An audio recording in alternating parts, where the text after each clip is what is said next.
వివాహం చేశారు, నాకు బిడ్డలు ఇచ్చారు, నా బిడ్డలు నా కుమార్తెకు మీరు ఇచ్చినటువంటి బిడ్డ విషయంలో నేను స్ఫుతిస్తూ నా బిడ్డకు నీ నామంలో పేరు పెడుతున్నారు కదా. ఈ రోజు నా బిడ్డకు ఆహారం పెట్టడానికి ఆశిస్తూ ప్రసన్నం చేస్తాం. ఇది మొదలుకొని ఆ బిడ్డ చేతులతో అనేక ఆహారం పెట్టువాడిగా చేయాలి. ఆరోగ్య సంబంధమైన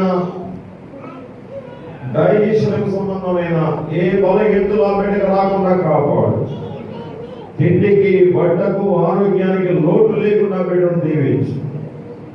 ఇహపరమైనటువంటి దీవెనతో పర సంబంధమైన ఆశీర్వాదాలతో బిడ్డను నింపండి. అనేకులకు ప్రయోజకుడిగా బిడ్డను తీర్చిదిద్దాడు. నేను ఈ రోజు చేసిన ప్రసంగాన్ని అనుసరించి బుద్ధిమంతుల జాబితాలో బిడ్డను ఉంచండి.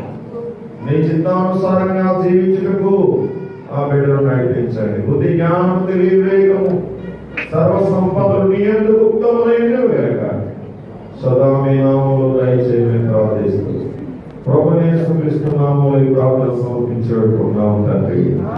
ఆమేన్.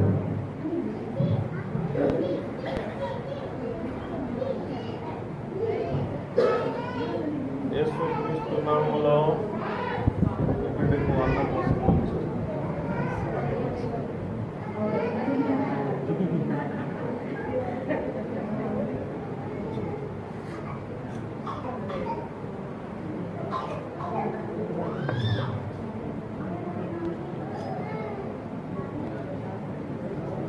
క్షణం కూర్చోండి మీరందరూ.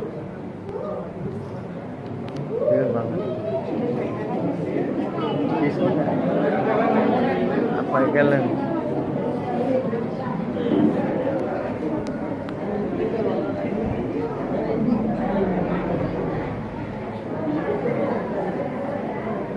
ఎందుకురా తీసి ఇప్పుడు చాలు సరిగ్గా అయిపోయింది.